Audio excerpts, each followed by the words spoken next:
when we talk about blockchain, we always talk about the decentralization, and we think that decentralization can change business model and can change services.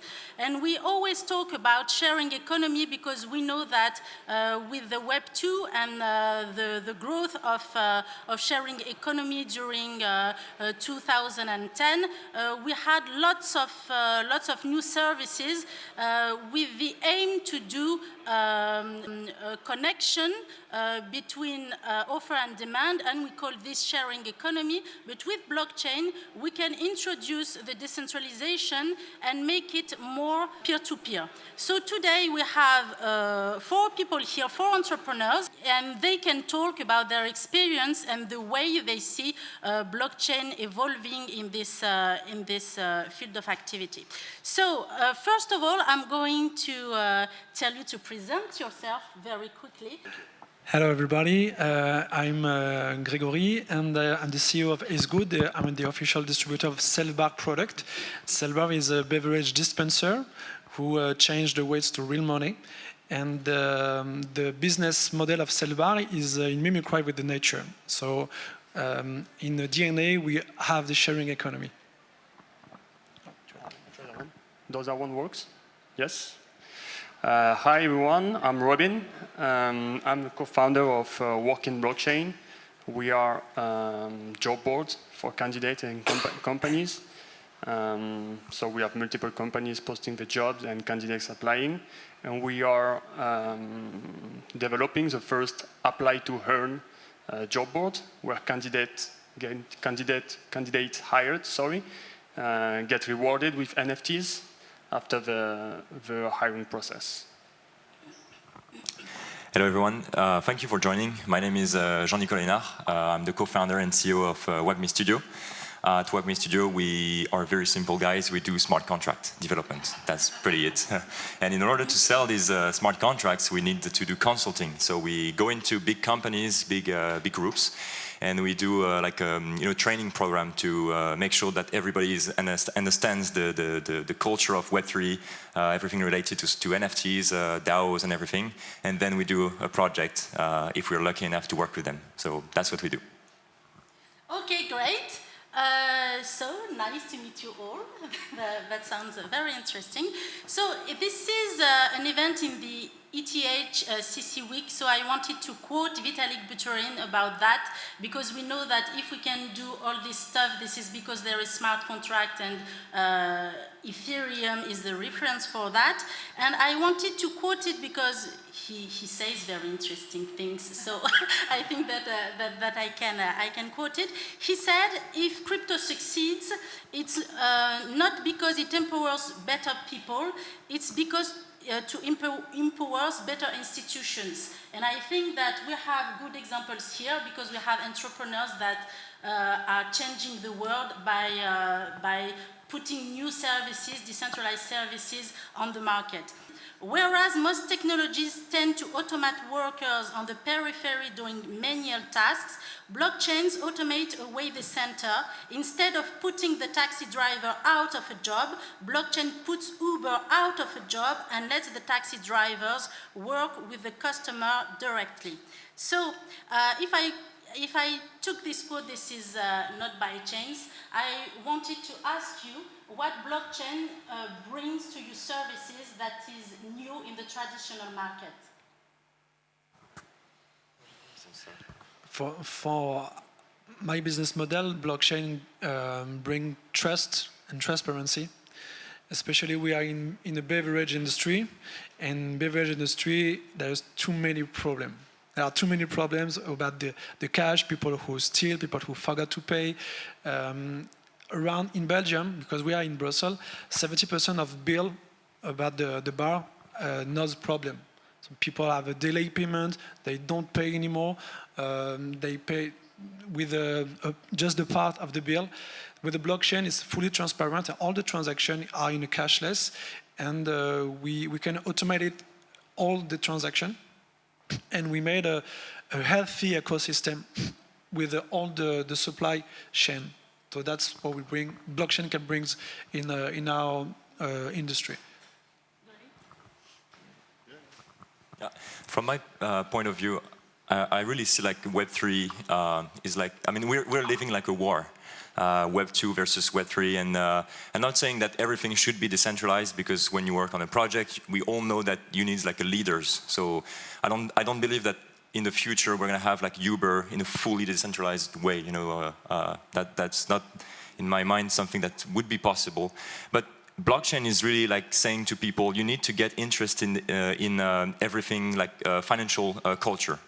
When I first invest in back in 2018 in different coins, in different DeFi protocol, I was really like looking into making money for sure, but it really got me into knowing more about protocols, knowing more about how the current system works, you know, what's money, so many things like that. So it really like brought me a lot of culture, financial culture.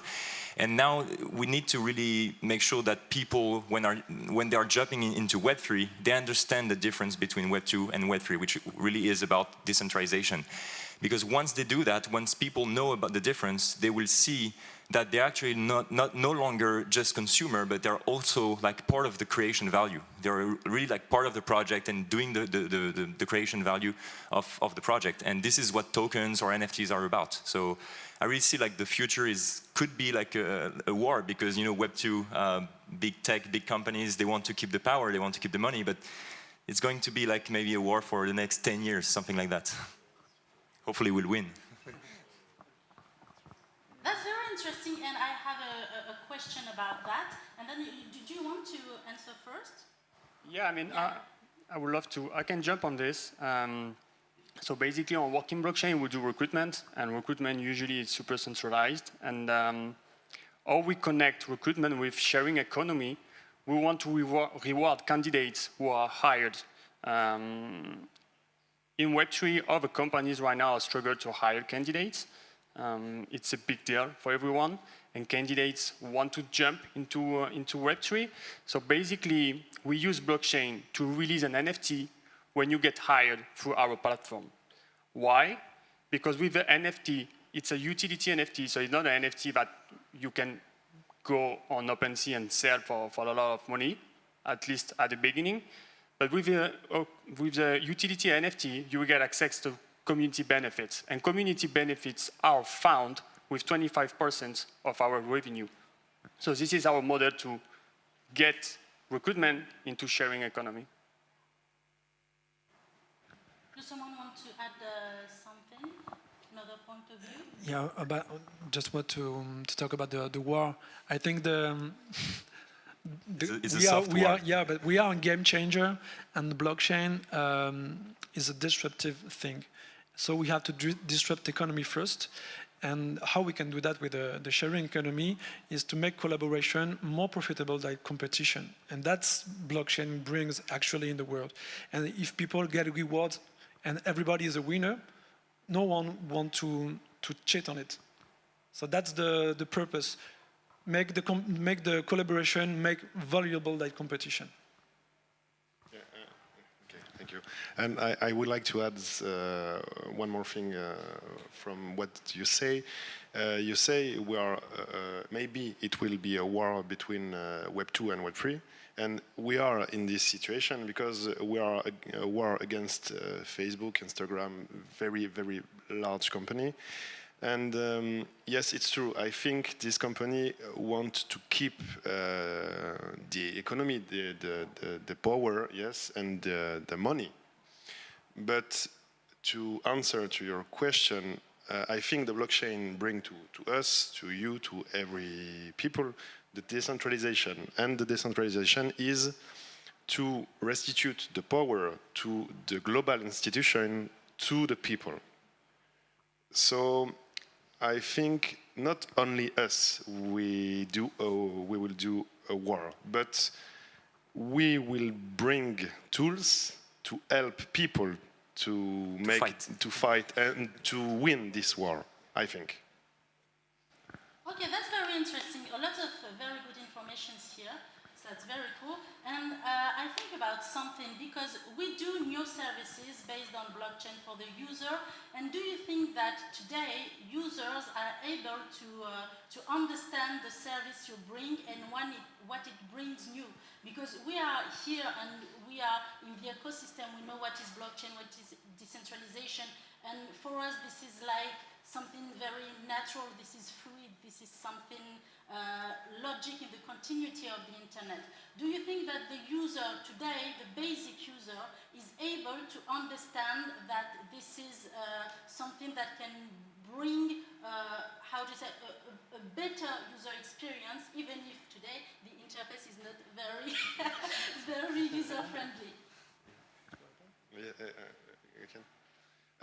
Yeah, I just want to answer at first, but after I will listen my mates.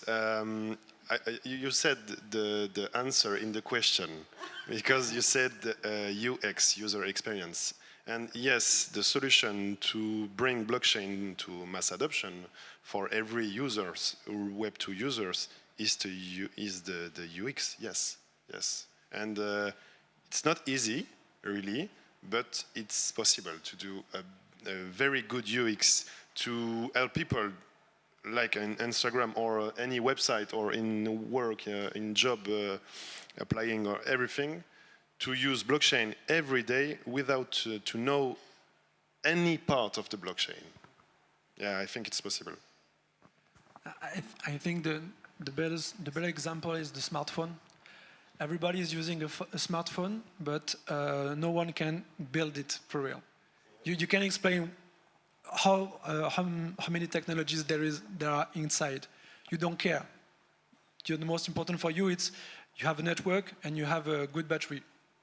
And exactly for the blockchain, you want what it brings to me, what the benefit I have if I use it, and I don't want to understand how it works. I just want results. And this is the most important for the customers and the users. How do you work on your platform to onboard people, companies, and? So basically, it's pretty easy right now to onboard companies. So what we have built for now, it's just like a super user-friendly website and experience for companies and candidates, both to post a job or apply. And now we are building, which is the most challenging part, is the NFT rewards connected with, so basically candidates connect their wallets to our platform and then get through a process with a companies, and when the company is hired, there is a smart contract which is unlocked and give access to an NFT. So that's the challenging part, because if you target a mass adoption market in the next years, you want this to be as easy as possible. So this definitely is the big deal for now. But for the first part of the project, we're really like focusing on having a good user experience based on the product himself. Yeah. Well, that's very interesting, because from what I see, because I don't have my own solution, as I said, we work for companies, and we're seeing like a lot of companies, they want to jump into the Web3 without doing Web3 actually. So they no longer talk about NFTs except on the media. They don't want to talk about crypto, blockchain, so they don't do this education, and they want to make sure that all the people are going to buy their NFTs with credit card, for example. And they want to make sure also that people are going to use the NFT without a wallet. So we don't talk about seed phrase. So it's like doing like Web 2.5 actually, not really Web 3. And I don't know if it's, I don't know what you think, guys, but I don't see like a very positive way to onboard new people to really understand the added value of NFTs and crypto. Because if you hide all the advantages of owning the true assets, the tangible digital assets, then how are we going to make sure that a lot of people, see the difference between Web 2 and Web 3? That's where I struggle right now. If you could help. If I answer, I think it's a delicate mix between hiding and not hiding, just put apart. In our app, we are not hiding anything about blockchain. We put NFT logos on posts, we put a real transaction, we speak about tokens, we speak about wallet. But grandma can use our app, and if she wants to see a real transaction on a scan, like Polygon scan or Etherscan, she can. But we don't speak blockchain language with her. but if she wants to know, she can. Yeah, but I so think it's the solution. when she uses your product, Yeah. she doesn't know it's blockchain or NFT, right? Yes. Okay. So how you see my point? I'm saying like, how are we going to make sure that people see the difference between Web3 and Web2? That's exactly what I wanted to. I think point it's out. not important really, because if you look previous user between Web 1 and Web 2, us we say, oh great, there is Web 2 now. Okay, for tech guys, it's a great transition, but for real people, the real people don't know Web 2. We know Web 2 technology, but my mother don't know Web 2. She knows web. And we are Web3 guys, we're Web3 people, but we are web people. I think the solution is to make this transition smoothly, really. Okay. You want to win the war, but Yes, like in a yes, very yes. slow. Yes. Okay. And I think if you want to have a massive adoption, it's impossible to avoid fiat currencies. You have to, people need to buy NFTs with a credit card or with a cash. It could make sense, because the most important of the NFTs is the utility. Is not if you want to pay if the Ethereum or Polygon, we don't care. The most important is what the value NFT or the utility of the NFT. I want to buy it, and if I can buy it with my MasterCard, why not? That's okay. I'm not saying that you need to and I'm saying that it should be really hard to get an NFT, right? I'm just saying that it's fine if you buy with a credit card, but you need to talk about NFTs, even to your grandma. Okay, that's yeah.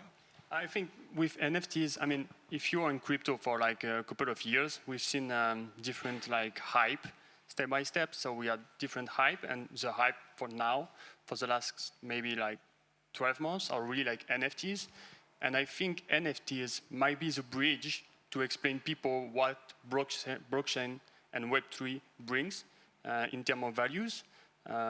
Yesterday, for example, we were doing like conferences with Pianity CEO. I don't know if you know Pianity, but they raised a couple of millions, and they are a NFT solution for artists.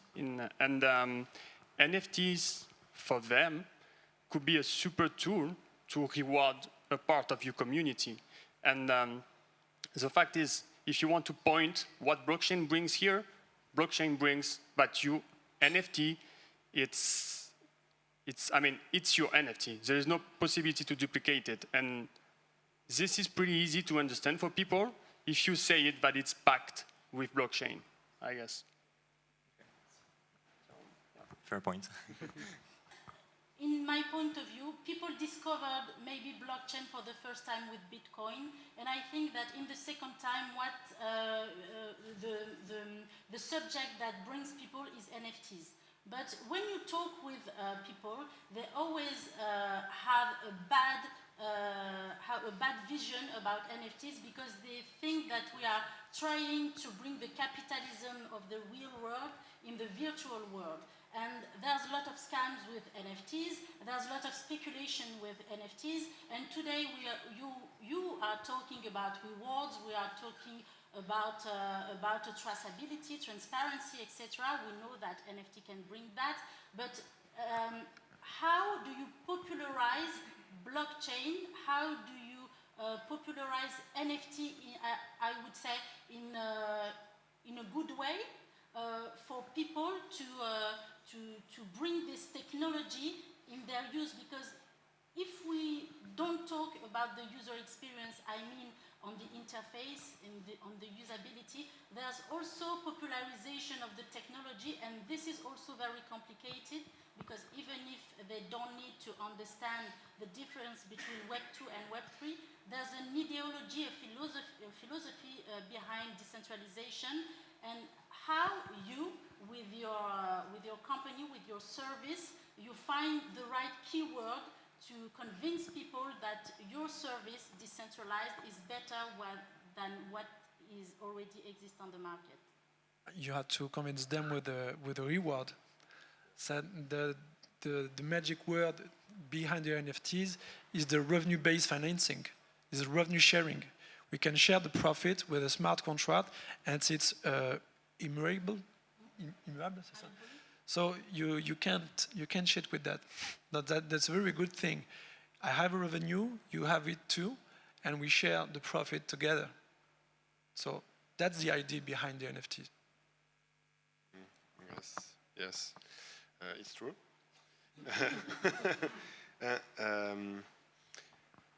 You say a very long question, and you say, That's you my say point of view, the question.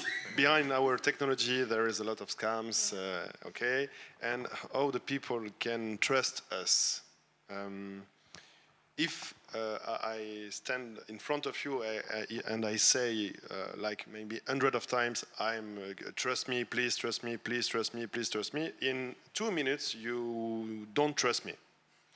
So I think the good solution is not to say to people, please trust us, we're a good Web3 company, we are not scam, because these people don't trust us.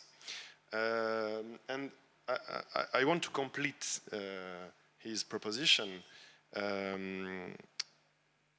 For example, in our product, the money move between one user to another user, and it's a fact. And we don't take this money. So I think the trust in our product will become with time, and with transparency, and it's not from us. It will not become from us, but from the fact the money, 10 euros will move with cryptocurrency, or dollars will move with cryptocurrency from one user to another user. Simply, it's a simple fact, and we will say, look, we are not scammers. You try it, and we are not scammers. So we don't need to say we are not scammers, I think. Yeah, it wasn't really my question to say the fact that you need to say you are not scammers. It's not that for having a mass adoption, people need to trust the technology. And today this is complicated, but it was also complicated at the beginning of the internet. And so I was wondering, as an entrepreneur, when you communicate about your service, what are the keywords that can reassure people about the fact that decentralization and blockchain is something really, I say revolutionary, but this is not really the right word, but something like that. Okay, go. Just one more. Thank you. Sorry. Do you trust Facebook? No. No, but you post on Facebook. Yeah, exactly. But I think that this is exactly a good answer, because when you talk with people that are not early adopter in the blockchain technology, and you talk about Facebook, they're going to tell you, I have nothing to hide, and I don't care that they take my data and they sell it, etc. But we know in the ecosystem that there is Cambridge Analytica, that there is a lot of stuff like this. And people that are not in the ecosystem, they don't understand that. And I think that you have a social media based on blockchain. And I think that people today, if you tell them, do you want to download my app or Facebook, they are going to tell you, I want to stay on Facebook because I know it, this is Web 2, I know how it works, and blockchain and decentralization, I really don't care. And if you say we have NFT, we have reward, I just say that because I heard it. I'm in the ecosystem, and I'm for building new services on the blockchain. But this is also a question I ask because it can give me some answer also for me to say what to tell to these people who say, I have nothing to hide, I don't care of my data, I don't care of decentralization, NFT is a scam, Bitcoin is a speculation and volatility, and I just want to know, in your brainstorming in intern, what are the solutions you find to communicate in an easy way to convince people that you are better because you have ethics? We wrote. In my company, we bring solution for free. So there is no payment. I bring a blockchain solution, and my client will increase their turnover, and I take a percentage of it. So that's transparent. So if you are not a winner, I don't win too. That's it. To me, the answer I think is really simple. We need to get back to the core foundation of Ethereum. You know, when Vitalik, he said it himself. He was playing, I don't know, like World of Warcraft, something like that, a game. Yeah. And you know, he started Ethereum because I mean, apparently he played hours and hours for this game, and one day the platform took back the item, one of the item, the very rare item that he had on the platform, and this is apparently how he had the idea of developing like a smart contract and NFTs. And this is, I think, the way to compete with Web2, and this is why Web3 is totally different from my perspective, because when you go into Web3 and you own the NFT, it's like really creating a tangible digital assets, and this is really what's the difference between Web2 from my point of view. I mean, when you have a music or song or a picture or whatever, you don't really own it. You don't have the true digital asset. It's just like pixels on the screen and a data on a database somewhere on the planet. But once you really own the NFT, then it transforms the interaction that you have with these assets. And I really do believe that NFTs are really like a product, in real life product. This is really what the difference between NFTs and I would say a regular data from Web2. It's really like it brings something tangible, which at the core basics is not tangible because it's digital. It's a digital asset. This is why NFTs is really a revolution from what I see, because you couldn't own or you couldn't have like owning or having like an item without any platform. And this is what blockchain and NFTs and smart contracts allows now. So, and when you say that to people, you know, like, okay, you don't own the digital assets on FIFA, Fortnite, or whatever, and then for gaming experience, then when you say now you're going to own it and you will be able to, I don't know, if the platform of the game ends, you will still own the NFT. And this is really what makes the difference when we talk to clients, people, whatever, families, grandma. No, I'm kidding. Not grandma, but my brother, he is a player, and he plays a lot of Fortnite, and he's not tech. So he really got the feeling that that NFT is worth something now because of that, because of the real difference between Web2 and Web3. Yeah, and because also you can resell it. So that's you can. I mean, you're using like you mentioned FIFA, so you're using FIFA. You buy something, a tool on a game. For some reason, 6 months after you don't want to play the game anymore, you can resell it, and that's also like a big point for NFTs. And I think it's. I mean, the war, we were discussing about the war. We need to keep in mind that here, of course, we have this kind of discussion because we are Web3 people, we are into it. But for the mass adoption, for going into the market, we need to address super easy problems to people. Saying, for example, that's a good example. Hey, you buy something in a game, you don't want to play the game, you can resell it. That's, I think, we need to keep in mind that a lot of people are not into Web3. They don't really understand it. So we need to have really easy subject to explain it. And it comes with user experience. It comes with easy subject to address.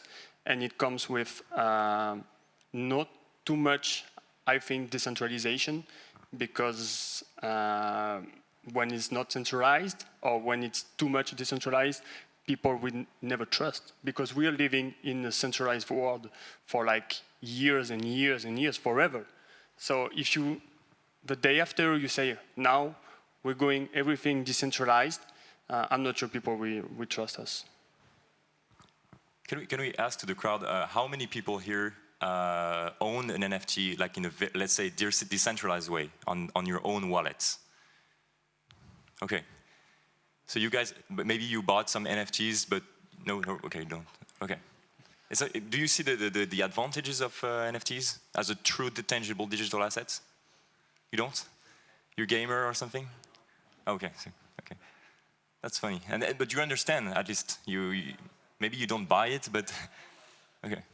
Right now, we haven't even touched that content where people can understand that if I turn that content into an NFT, even though I have the copyright, if even if other people steal it, that's actually good for me because that markets my content.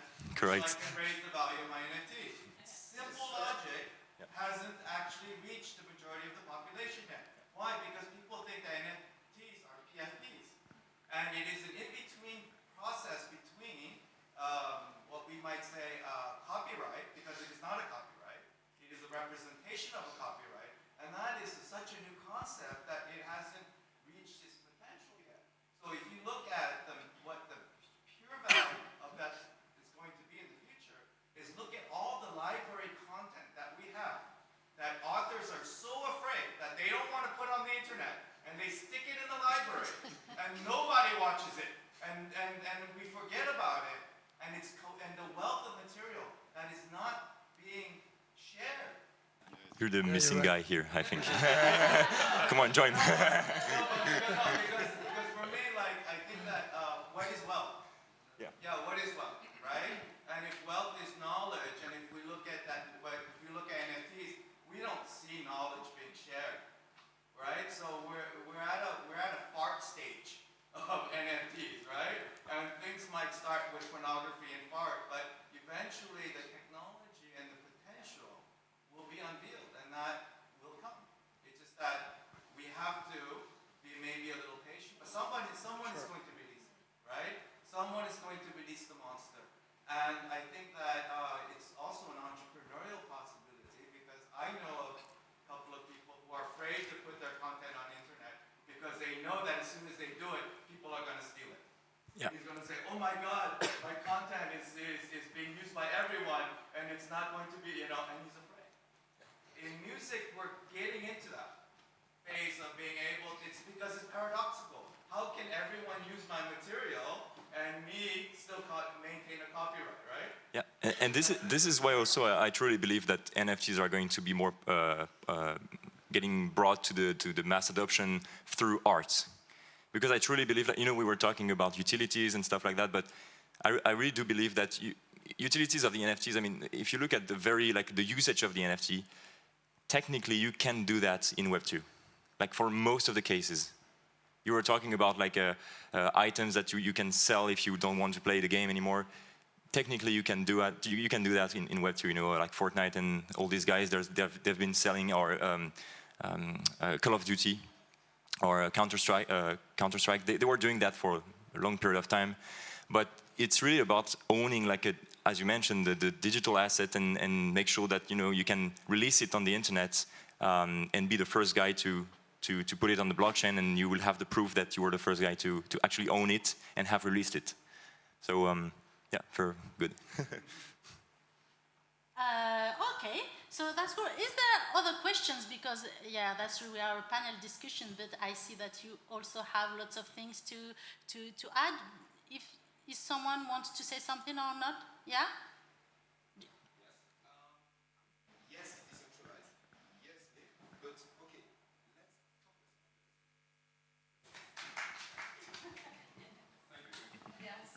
What do you think about that?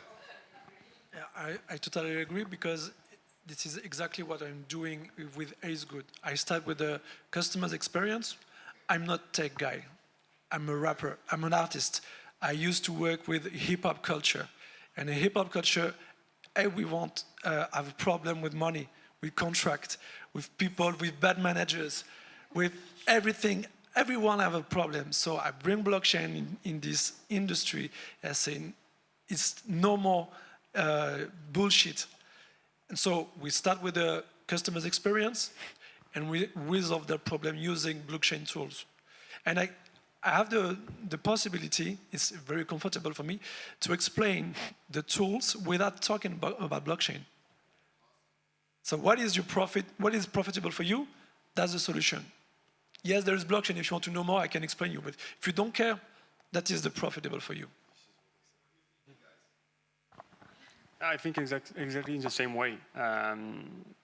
We need to add utility to people. people need to see what benefits they get from an NFT or from whatever experience. Yeah, I mean, I'm totally agree with that. It's a good point, and I mean, the mass market is not here for now, and we will never be into the mass market if people not see what is the utility, what is the benefits of the blockchain without explaining the blockchain. For example, for Web2, I'm used to say my grandma, she used WhatsApp to contact me when I was in Australia like a weeks ago, and she was contacting me with WhatsApp, and we're doing like a video call. I never asked my grandma, do you know how it works? Because she doesn't know, it's impossible. But at the end, she used it, and this is the point, I guess. Yeah, I'm sorry, guys, but I really, I would disagree with that. I mean, sorry. No, because, I mean, okay, I'll try to be very short on that. Yeah, How long do we have, like 2 minutes? Yeah. Okay, perfect. If you don't go a little bit in the technical side of it, how do people we understand the difference between a simple image on internet and an NFT?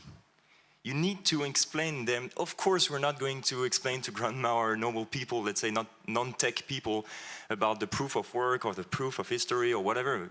No one cares about that, and I agree with that. So we're not going to go that much deep on the technical side, but we have at least to understand the difference, and the difference between NFT and a let's say, normal data on a database is about the technical side. It could only be on the technical. So people need to understand the technical. Otherwise, it's like, okay, it's JPEGs.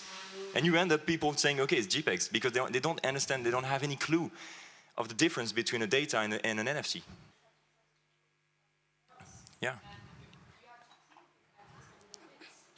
And so you cannot, like, it's at the beginning of the conversation you were saying, like, blockchain allows you to not asking people to trust you. Yeah. Then you have to explain them the blockchain. Otherwise, they are going to continue to trust you as a provider of the solution, and not as an entrepreneur using blockchain to avoid you to ask people to trust you. You see what I'm saying? Okay. But we'll continue after. If I can, we do a side event. If I can say one thing, I think if I come here totally naked, every people will look me weird. No, really, because I'm different. Like you want to become like every other people. You want a blue mark on Twitter because Elon Musk have a mark on Twitter. Check mark, you know? Not because, check mark is beautiful. You drink water because you have hot, not because water bring H2O in your blood. No, you drink water because you have hot. So I think the context help users to go inside our technology, not from us, but all the context. I think, really, I think. So thank you, guys. It was really enthusiastic. So now we are running out of time, and we are going to leave this place. So thank you very much. It was very interesting. Thank you. Thank you.